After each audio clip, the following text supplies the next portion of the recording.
Yo la team, c'est votre gars Dizzy Friend. J'espère que vous avez pris soin de vous, de votre énergie, de vos vibrations, ce genre de choses. Moi, en tout cas, ça va super bien. Aujourd'hui, on se retrouve sur une vidéo dans laquelle je vais vous parler d'un passage de la Bible. Pourquoi ça? Il y a quelques temps, j'ai commencé à lire la Bible parce que je pense que c'est important, au moins une fois dans ma vie, de lire les plus grands écrits, les écrits les plus répandus, ceux qui façonnent en fait notre monde, ceux qui façonnent les personnes, ceux qui ont autant d'impact sur tous les comportements. Et j'ai beaucoup creusé, entre guillemets, j'ai beaucoup touché à de la philosophie, à des livres de développement, ce genre de choses. Mais j'ai toujours été très à la surface quant à la lecture entière d'au moins un livre d'une religion. Et donc là, je me suis dit, ok, il faut au moins que je lise un livre. Et là, je me suis dit, ok, je vais commencer par celui-là parce que bon, ma famille est chrétienne. Mais moi, je ne suis pas chrétien. J'aime prendre la sagesse là où elle est et je rejette ce qui, pour moi, ne me fait pas de sens. Voilà, tout simplement. Donc, là, je vais vous parler d'un passage. Donc, c'était dans Genèse, chapitre 38, versets 9 à 10. Il m'a beaucoup marqué, il m'a interpellé parce que j'ai trouvé ça intéressant. Et il y a plein de passages qui sont très intéressants et que je vois tout de suite les métaphores. Il y en a où je vois tout de suite les métaphores. Il y en a où c'est plus subtil, mais il y en a pour moi, c'est avec l'œil que j'ai, la vision que j'ai du monde, pour moi, c'est instantané. Et ce passage-là, c'est pas un passage dont on parle souvent. Donc, je pense que tu ne l'as jamais entendu. Et c'était un petit passage comme ça. Et je vais vous le lire et ensuite vous allez comprendre. Donc, Oman, qui devait donner des enfants à la femme de son frère décédé, a décidé lors de l'union de laisser tomber sa semence à terre, car il sait que cet enfant ne sera pas le sien. Cela a déplu au Seigneur, et le Seigneur le fait mourir. Ce passage, il m'a fait tout de suite titiller rétention séminale. Ce passage, il m'a tout de suite fait penser, et avant d'en arriver à cette conclusion, je me suis dit quand même, ok, il l'a fait mourir. Donc déjà, il l'a pas tué directement, il l'a fait mourir, ok. Et ça lui a déplu, ok. Il a laissé tomber sa semence à terre, ok. Alors que elle devait être utilisée pour une union. Elle devait être utilisée pour la conception, tu vois. Et là, je vais même pas parler du côté de l'esprit où il a été égoïste dans un sens où il n'a pas voulu parce que voilà, même si en soi il peut avoir ses raisons et c'est humain, etc. Mais là, je vais me concentrer sur le passage qui fait tant de sens à cette chaîne et là où il parle il a laissé tomber sa semence à terre. C'est-à-dire qu'il était dans l'union. Il était dans l'union.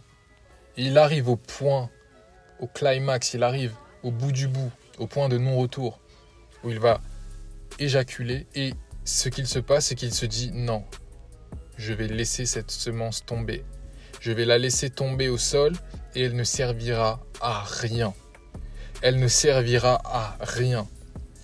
Et ça a déplu au Seigneur. Et ça a déplu à la part divine. Et avec tout ce que je vous dis, tout ce que je vous ai transmis, partagé, toutes les réflexions et tout ce qui est pour moi des faits, et qui sont des faits en soi, tout ça, c'est cohérent. C'est cohérent parce que ta semence, elle a un but, elle a un sens, elle a une mission. La mission, c'est de procréer. C'est soit vous procréez, soit tu crées. Soit vous procréez, soit tu crées. Et si tu ne procrées pas, si tu n'es pas assisté, si tu n'es pas avec une femme, si tu n'es pas dans une relation, dans une union, tu n'as aucune raison de la laisser sortir. Et de la laisser sortir dans le vide. Et ça, c'est pécher contre toi-même. C'est vraiment pécher contre toi-même. Parce que tu te délestes, tu te déprives de cette chose si sacrée, de cette chose si précieuse, de cette chose qui a pris tant de temps à être confectionnée, de cette chose qui a nécessité 7 cycles de transformation différents. 7 cycles de transformation différents. Ça a nécessité, c'est passer de la nourriture, ok ? Donc là, je vais reprendre mes notes. À ce niveau-là, ça va être intéressant pour ceux qui veulent vraiment les 7 cycles. C'est passer du cycle de nourriture. Ensuite, cette nourriture a donné du chyle.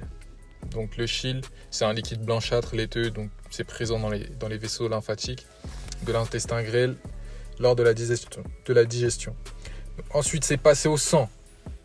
Du sang, c'est passé à la chair. Ensuite, à la graisse. Ensuite, aux os.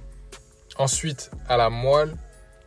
Et ensuite, c'est devenu de la semence. Donc, ces 7 cycles, chacun de ces cycles prend 5 jours. Et pour créer juste de la semence. Donc, imaginons que tu as consommé 32 kg de nourriture. Ça te permet d'obtenir 800 grammes de sang. 800 grammes de sang, c'est rien du tout. Mais ces 800 grammes de sang, ça ne crée seulement 20 grammes de semences, ok ? Donc, tout ça là, toute cette précieuse énergie, cette précieuse quantité de nutriments, de tout ça qui a été comprimé, toute cette nourriture que tu as mangée, dont tu as extirpé le meilleur du meilleur, que tu as comprimé dans cette semence, tu la fais sortir de toi et tu la laisses tomber par terre. Et c'est ce que tu as toujours fait jusqu'ici. C'est ce que on a toujours fait jusqu'ici, avant de connaître cette pratique. On passait notre temps à perdre notre énergie parce que c'était normal, parce qu'on nous a dit que c'était ce qu'il fallait faire, parce que tout le monde le faisait, parce que le corno était très répandu, parce qu'on était dans l'addiction. Et c'était normal. Et donc on passait notre temps à faire tomber ça au sol, en dehors de nous-mêmes, sans aucun but. Et comme c'est dit dans le verset, Dieu, ça n'a pas plu à Dieu. Donc il l'a fait mourir. Et c'est pas il l'a tué, c'est il l'a fait mourir. Là, ça va être mon interprétation, mais c'est vraiment indirect. C'est vraiment une mort indirecte. Ça veut dire que chaque fois que tu fais ça, tu te tues à petit feu. Tu te fais mourir. Parce que tu es ton Dieu dans ton propre corps. On peut dire ça comme ça. Tu te fais mourir. Donc chaque fois que tu perds cette énorme quantité d'énergie dans ces quelques gouttes, tu te fais mourir. Et tu penses que, mais non, ce n'a pas d'effet, c'est non négligeable.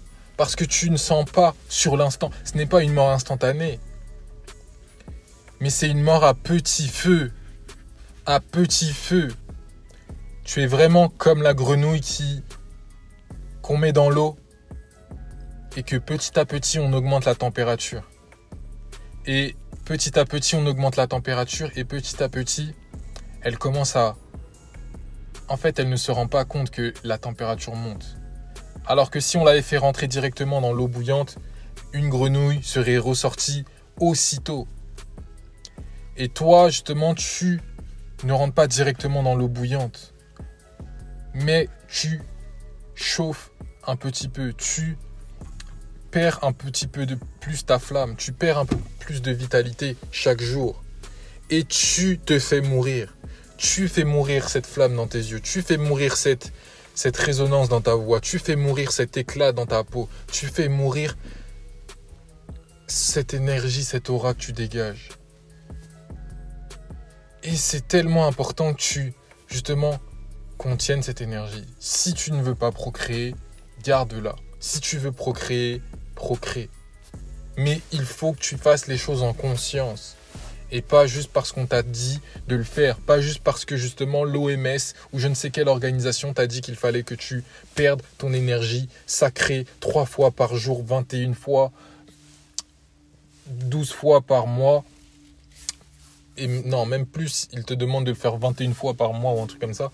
Mais bref, parce qu'ils t'ont dit de le faire, toi, tu le fais machinalement. Mais tu te rends compte qu'il y a quelque chose qui est bizarre. Ton intuition, ton intérieur te dit qu'il y a quelque chose qui est bizarre. Et là, tu commences à réfléchir. Et là, tu commences à repenser et à repeser toutes tes actions. Et tu te dis que peut-être il y a quelque chose que je fais qui est en train de me faire du mal. Et là, tu te rends compte que c'était une folie. Ce que tu faisais jusqu'ici, c'était juste une folie. C'était une absurdité. C'était tellement dingue, mais que tu ne t'en rendais pas compte. Mais les gens autour de toi, eux, ils sont encore dans la période où ils sont bloqués là et ils ne se rendent pas compte que c'est absolument une folie de faire ce qu'ils sont en train de se faire. Et toi, tu comprends que si je veux m'élever, si je veux devenir meilleur, etc., il faut que je commence à retenir cette énergie. Et tu vas retenir cette énergie pour plusieurs raisons. Et je vais te donner ces raisons. Il y a 3 raisons très importantes pour lesquelles tu vas devoir retenir cette énergie. La première raison, c'est pour le rajeunissement de ton corps. Ta semence, elle a un rôle crucial dans la revitalisation et le rajeunissement de ton corps physique. Donc ça va lui conférer énergie et vitalité. La deuxième raison, ça va être le développement de tes capacités intellectuelles. Ta semence, elle contribue au développement de ton intelligence. Avoir un esprit vif et aiguisé. Donc ça va vraiment améliorer toutes tes capacités cognitives. Tu es là, tu vas voir que, pourquoi j'ai des réflexes de fou comme ça, tu vois.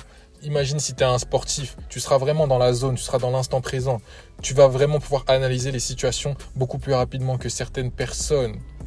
Et tu seras vraiment au-dessus de la masse. Et tu peux te rendre compte que certains sportifs sont au-dessus de la masse. Pourquoi ? Parce qu'ils pratiquent tous cette pratique. Ils sont dans cette pratique. Parfois, c'est dans leur contrat. Beaucoup de boxeurs ont dans leur contrat le fait de faire cette pratique. Je pense bien que tu connais des sportifs de haut niveau, de haut rang comme LeBron James, Cristiano Ronaldo, Mike Tyson, ce genre de personnes. Ils font cette pratique et c'est ça qui les démarque du lot. Plus ils font ça, plus ils font la différence, plus ils creusent l'écart. Et toi, tu veux creuser l'écart. Tu veux dominer la concurrence. Et c'est bon aussi en fait de vouloir ça. Des fois, c'est un désir sain. Souvent, ils vont te dire non, mais c'est pas bien de vouloir. Ils vont essayer de te rabaisser, ils vont essayer de te rendre humble, ils vont essayer de faire que non, mais tu devrais pas avoir cette attitude, tu devrais pas vouloir gagner à tout prix. On veut gagner à tout prix dans un certain sens, mais ce n'est pas en faisant de mauvaises choses, mais on veut être des gagnants à tout prix. On veut vraiment être des gagnants. On a une volonté d'être des gagnants. Et donc, on s'aligne petit à petit sur des pratiques de gagnants. Et les gagnants, ils font cette pratique. Les gagnants, tout au long de l'histoire, ont fait cette pratique. Les gagnants font d'autres choses. Ils prennent soin de leur corps, de leur alimentation. Ils font parfois du jeûne. Ça, c'est une pression interne et une pression externe. C'est une pression qui les compresse et qui les transforme en diamants. Ces personnes-là qui se créent, qui se mettent dans des situations aussi difficiles, en justement se disant non régulièrement, ça leur fait une pression interne et externe. Interne, donc spirituelle, mentale et aussi physique, qui fait que c'est obligé de les façonner en des êtres extraordinaires, des êtres illuminés, des êtres étincelants, des êtres qui, quand on les regarde, on se dit « Waouh, ce mec, il dégage quelque chose. Waouh, cette personne, elle dégage quelque chose. Qu'est-ce qui fait que... Qu'est-ce qu'il a ? Qu'est-ce qu'il a ?» Et ça creuse l'écart. Et quand tu creuses l'écart, mais positivement, mais tout devient plus facile. Tout devient plus facile. Et c'est pas facile à mettre en place, mais c'est simple. Les règles du jeu, elles sont simples. On te dit juste de faire ça, ça, ça. Et ça va t'aligner tellement bien sur ce que la nature te demande, sur ce qui pousse à la vie, ce qui pousse à l'amélioration, ce qui pousse à l'évolution, que en fait les choses vont devenir beaucoup plus simples pour toi. Elles vont être effortless, comme on dit en anglais. Et tu as envie en fait que les choses deviennent plus simples. Tu as envie que les choses deviennent plus simples. Mais pour que ça devienne plus simple, il y a beaucoup de choses que tu dois faire. Et ça, c'est passer par le processus. Et le processus, tu ne pourras jamais l'esquiver. Tu ne pourras jamais l'esquiver. Continuez à chercher d'esquiver le processus. Continuez à chercher à avoir les choses trop rapidement. Et vous retomberez au point de départ avec des baffes encore plus grandes que celles que vous aviez au départ. Essaye de passer directement d'une situation où tu es par exemple un mec addict au corno en je fais du nofap du jour au lendemain sans jamais avoir fait de préparation mentale, sans jamais avoir fait de préparation sur mon environnement, qu'est-ce qui se passe, pourquoi je relapse tout le temps, qu'est-ce que je fais avant un relapse, etc. etc. Tu vas retomber toujours plus. Si tu ne te prépares pas, si tu ne suis pas un processus pour justement être une personne qui génère beaucoup de revenus, si tu ne passes pas par justement ce processus-là, ça ne sert à rien d'avoir cet argent facile, tu ne vas pas savoir le gérer. Tu vas chercher cet argent facile où tu vas gagner de l'argent qui va tomber du ciel, entre guillemets, mais tu ne vas pas savoir le gérer parce que tu n'es pas la personne, tu n'es pas le bon, tu n'es pas l'élu. Et le truc, c'est qu'on veut devenir l'élu. Mais pour devenir des élus, ce n'est pas t'es un élu. C'est tu le deviens. Il y a beaucoup d'appelés, mais très peu d'élus. C'est ce qu'on dit toujours.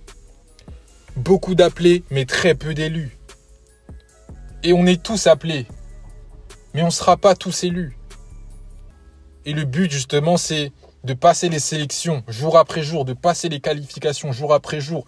Paf, il y a une nouvelle épreuve, tu l'as réussi, paf, il y a une nouvelle épreuve, tu l'as réussi, paf, il y a une nouvelle épreuve, un nouveau niveau, un nouveau démon, tu rates, mais tu te remets sur le chemin vite, parce que tu veux être élu, parce que tu vois que les choses s'accélèrent, les choses s'intensifient, et que c'est maintenant. C'est maintenant que tu dois profiter de ces choses. C'est maintenant que tu veux être la meilleure version de toi-même. C'est maintenant que tu veux profiter de tous ces bienfaits. C'est maintenant que tu veux tout gagner. Ce n'est pas à 50 ans, 60 ans, quand tu te seras rendu compte que j'ai passé toute mon existence, toute ma jeunesse à courir après les femmes. J'ai passé toute ma jeunesse à mal manger. J'ai passé toute ma jeunesse à dépenser mon argent dans des choses futiles, à ne jamais investir sur moi-même, à ne jamais investir dans des choses qui vont me rapporter sur le long terme. J'ai passé toute ma jeunesse à faire toutes ces choses qui m'ont ralenti, qui m'ont fait perdre en vitalité, qui m'ont fait perdre en pouvoir. Et c'est à 50 ans, 60 ans, quand j'ai un physique éclaté parce que je n'ai pas fait cet investissement aussi physique sur moi-même pour acquérir un physique, vraiment une santé de fer, un physique qui en impose, un physique masculin et un physique fonctionnel.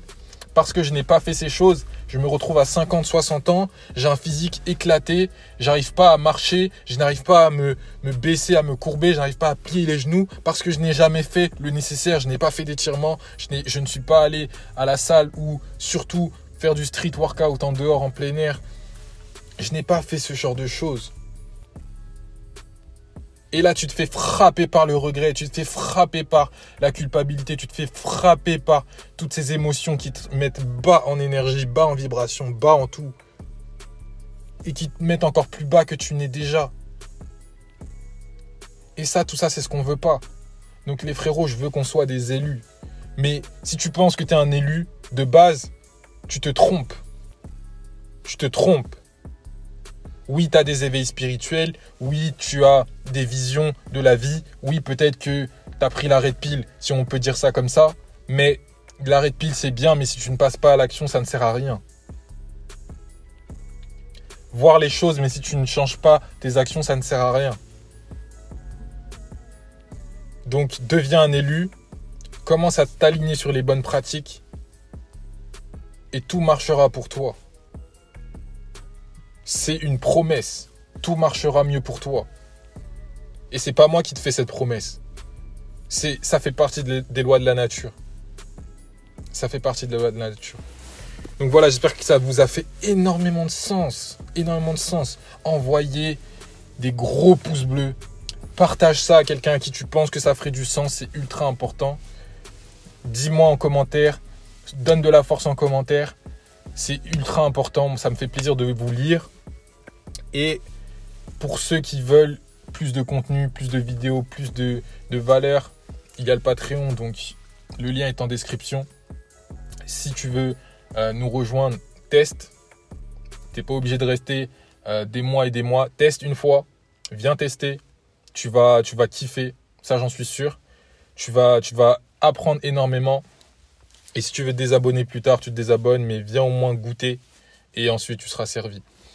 Donc voilà les gars, passez une bonne journée, bonne fin de soirée. Je ne sais pas. C'était votre guide is different. Peace out.